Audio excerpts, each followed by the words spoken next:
So I am a runner. It's taken me about 7 years to own that label. My passion for running began in 2013 when a girlfriend said to me one day, "Hey, do you want to go run a half marathon?" And like any crazy person, I said, "Sure, that sounds like fun." So bought my first pair of shoes and I laced up. Little did I know on that fateful day that almost 3,000 miles later, this very simple act of moving my body would become almost a religion for me. It became a spiritual ritual that would set me free from the pain and the anxiety and sometimes the just overwhelming stress that had come with each phase of my life over that 13 years. It came to a head one day. I was about 49 years old, so about 3 years ago. I had no money in the bank. I had recently lost my job. I had a failed marriage behind me and spent the past 10 years with people calling me the strong woman, having endured something that I didn't think I could survive. So I really didn't exist as Karen, a person. Really what I had become was this sum of all of these stories that I could hide behind. And it kind of became a shield for me. And I learned that as long as I kept moving and talking, nobody might ever really see behind the shield and figure out who I was inside. So what started as a hobby became a religion, and then it also became a way for me to make sure you would never know who I was. So I ran as an escape. I ran to soothe, but then I learned the more I looked back on it, I ran to stay ahead of who I was catching up with me. So one day, I'm out running. It was a beautiful fall day, and I was doing what I do all the time. I had on my headphones, listening to a podcast, running through the most beautiful hilly neighborhood that I had run through so many times. My feet didn't need any prodding on direction. They just carried me where I needed to go. Every now and then I have to check for traffic because I would really get lost within this moment.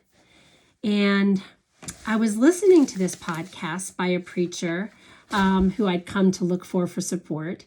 And he was rattling off these different life circumstances. And with each one, I found myself checking a box. He started by sharing, who better to support someone facing a divorce than somebody who's on the other side or who survived its devastation? And so I thought to myself, okay, I've survived divorce. My pace quickened at the thought of leaving my marriage, starting over. I had 2 small children. They were 11 and 6. And my ex-husband was a very functional but not always pleasant alcoholic. So when I said I wanted a divorce, not only did I carry the pain and the guilt of ending my marriage, but it came with an overwhelming fear of what would happen if I wasn't there to protect them. But if I stayed, we walked on eggshells, and I was teaching them, 2 young women, that this is what they should expect and this is how they should behave. And that was not okay.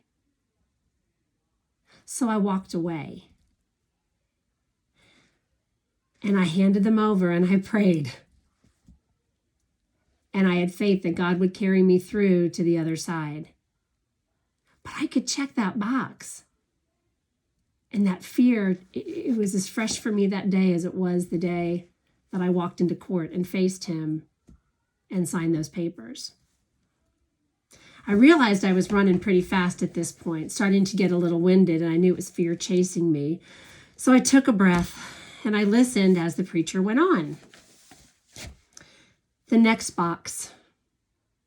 Who better to comfort and provide support to the mother who's lost a child than the mother who's handed her child back to God? Not many people get the honor of this nightmare, and that fast pace started to slow. I almost felt myself trip and stutter as the grief that enveloped me that day started to strangle my throat. It became hard to breathe. I remembered the moment at 6:35 in the morning on August 18, 2007, when she took her last breath. I had the privilege of holding her the moment she took her first, and then I gave her back to God. As the light streamed through the sunroof that day in my bedroom, it was almost as if he laid out a path to bring her home. She wasn't mine to keep, and I had to give her back. But that hurt more than anything I would ever do in my life again. And as I stood there, kind of shuffling down the street, I had checked the second box. Well, I'm 2 miles away from my house, so I got to keep going. Smart woman would have taken out the AirPods, but instead, I got back to doing what I do. I found my rhythm. I found the peace, a little bit heavier than I was a few minutes before. And then the preacher went on.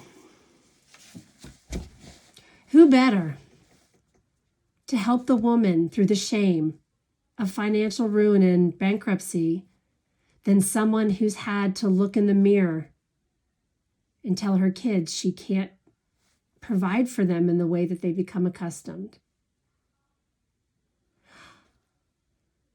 At this point in my run,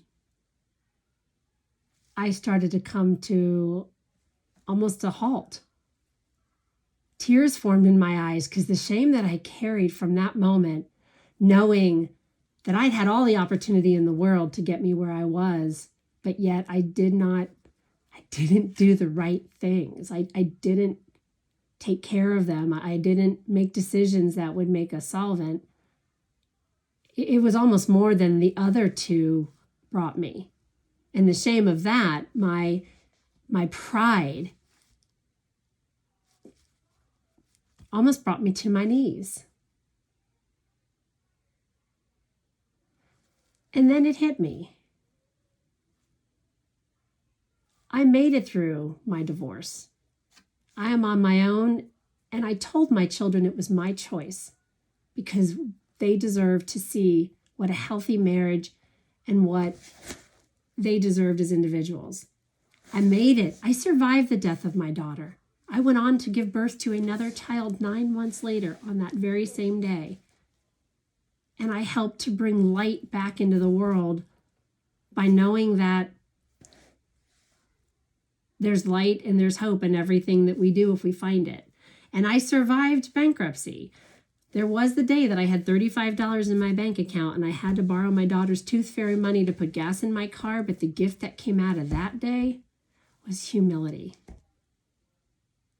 I learned that I could ask for help, and I learned that it was okay not to have all the answers.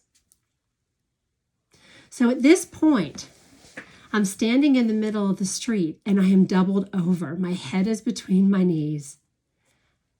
And I have felt as if I had been punched in the stomach. And then, miraculously, I took in a deep breath and I stood up and I thought, wait a second. I can check all the boxes? And then I stood even taller and thought, yeah, I can check all the boxes. And before I knew it, my feet were moving again. I'm running down the street. I'm light on my feet. It's almost as if the cloak that just surrounded me and choked me flew off and I left it back behind me. And I realized that I wasn't defined by each of the boxes. They were a part of who I had become. And they had shaped me in ways that I wasn't always ready to admit. But if I could stop and look at them and feel them, they could come along. Maybe they could run beside me. But they didn't weight me down. And so that day I realized I had to come to terms with my past. While it may have defined me, it wasn't who I was, and it's not who I am. And when I lace up today and I go out to run, I'm just 189 miles from 3,000. I run to what the next day is going to bring me. I carry all those experiences, and I'm wishing them upon nobody, but I will tell you today, I'm proud of who they've made me, and I can't wait to see who I become when I grow up.